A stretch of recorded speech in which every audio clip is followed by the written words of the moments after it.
Bugün uzun bir aradan sonra Murat Sungurtekin hastane videosunu inceliyoruz. Bu videoda gerçekleri yansıtmayan birçok görüntü var. Şimdi onları birlikte izleyeceğiz. Yaklaşık bir aydır video atmıyorum. Bununsa iki sebebi var. Birisi sınavlarımın olması, diğeri ise bu videoda göreceğiniz sahte metafizik uzmanının kendi kanalında kendisine yaptığım ifşadan dolayı beni davayla tehdit etmesiydi. Şimdi olayları, her şeyi videoda anlatacağım. O yüzden fazla uzatmadan videoya geçelim. Hepinize merhaba arkadaşlar. Bugün böyle bir video değil, efsane bir video arkadaşlar. Bugün Sinir ve Ruh Sağlığı Hastanesi'ndeyiz arkadaşlar. Ama buranın bir özelliği var. Burası terk edilmiş arkadaşlar. Terk edilmiş bir hastaneye gidiyorlar. Güya içerisinden geceler çığlık sesleri gelen hastane. Kendilerini içeriye kilitlemesi için bekçiyle konuşuyorlar. Şimdi buraya kadar her şey belki de biraz normal gelebilir ama zaten bekçiyle konuşmaları bile bir ifşa. Nasıl ifşa mı? İzleyelim. Güvenlik arkadaşımız şimdi bize burayı açacak. Biz içeriye gireceğiz. Üstümüze kilitleyecek. Sabah kadar burayı açmıyorsunuz. Kaç yıldır buradasınız? 4 yıldır buradayım. Yani böyle bir buraya bütün denk geldi. Geceleri saat 12'den sonra falan sesler geliyor. Bodrum kat bir de birinci katın arka tarafı var. Nasıl bir ses? Yani böyle kadın çığlığı gibi. Nasıl yanıyor? Hani biz duyuyoruz ama içeri girmiyoruz da olduğu için. Yüzlerde gerilimin bile olmadığı bu sohbeti izlerken kendime şunu sordum. Bir devlet bekçisi nasıl olur da kendilerinin bile girmediği böyle tehlikeli bir yere insanları kilitleyebilir? Başlarına bir iş gelse kim sorumlu olacak? Tabii ki de o. Yani bu bile benim için kurgu olduğuna inanma sebebim. Ama tabii ki bununla yetinemeyiz. Videoyu incelemeye devam edelim. Murat da metafizik uzmanı. İçeride herhangi bir enerji varsa onu hissediyor. Da güvence gibi aldık yanımıza.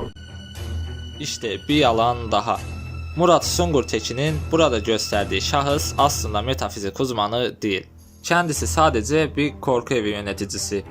Kendi YouTube kanalına işte korku evinden videolar yüklerken sırf bu video tuttu diye ve yine sırf bu videoda ünlü oldu diye korku evlerini çekmeye başlamıştır. Kendisinin paranormal adı altında gösterdiği yalanları ortaya çıkardığım için Instagram'dan bana ulaştı ve bir sürü küfürler göndererek dava açtığını söyledi. Videoları gerçek olan bir YouTuber bunları yapmazdı.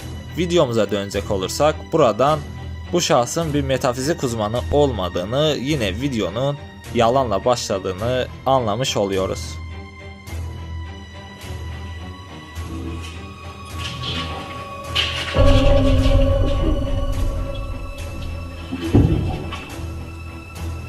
Ben size bir şey diyeyim mi?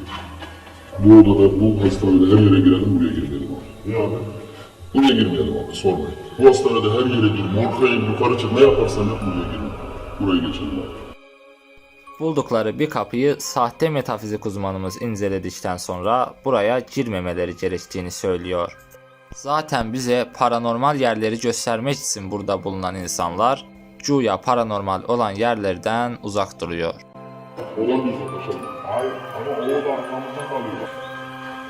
Abi kapı açıldı ya. Geç. Abi kapı kendine. Hemen ardından kaydın kesilmesi ve Sefa Kındır'ın koşarak kapının açıldığını söylemesi oldukça şüpheli. Çünkü orada kapıyı Sefa Kındır'ın açmadığını bilmiyoruz. İşte video böyle önemli yerlerde yapılan kayıt kesintileriyle dolu. Bu da videonun gerçekçilik payını %20'ye indiriyor.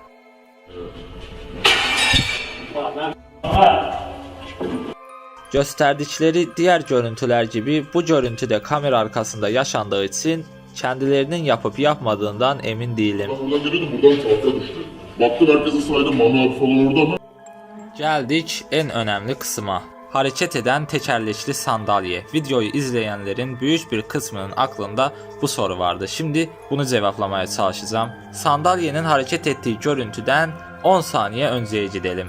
Buradaki sandalye görüntüsünü görüyorsunuz. Ve şimdi hareket ettiği kısma bakalım. Her ikisinin de fotoğrafını çektim ve aralardaki farkları görüyorsunuz. Bu sandalyenin zaten kıpırdamış olduğunu gösteriyor. Bir de üstüne Murat Sungurtekin'in konuşmasını yaptığından sonra ayağını kaldırarak geçmesi orada ip olduğunu anlamamızı sağladı. Evet, o sandalyeye ip bağlanmıştı. İşte bu yüzden fotoğraflar uyuşmuyor ve bu yüzden o sandalye hareket etmişti.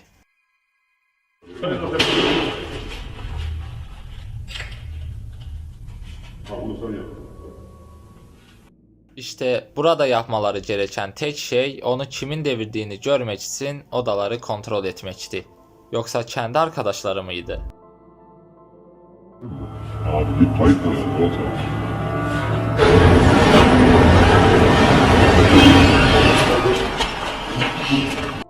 Sadece içeriye girmiş bir kedini paranormal varlık veya cin diye göstermek korku videosunun acizliğinden kaynaklanan bir şey.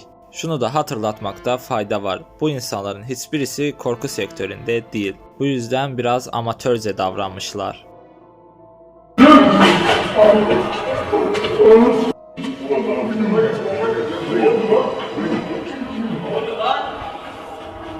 Koşarak buluşuyorlar ve lütfen şu yüz ifadelerine bakalım.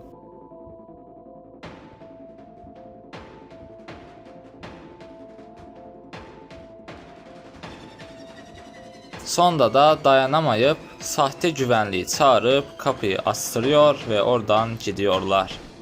Videomuzun sonuna geldik. Umarım gerçekleri görmenizde yardımcı olmuşumdur. Kanalımdaki diğer videoları kaçırmamak için like atmanız ve abone olmanız yeterli. Bir sonraki videoda ifşadan daha farklı ve daha ilginç bir konuyla karşınıza çıkacağım. Bu yüzden gelecek hafta görüşmek üzere, hoşça kalın.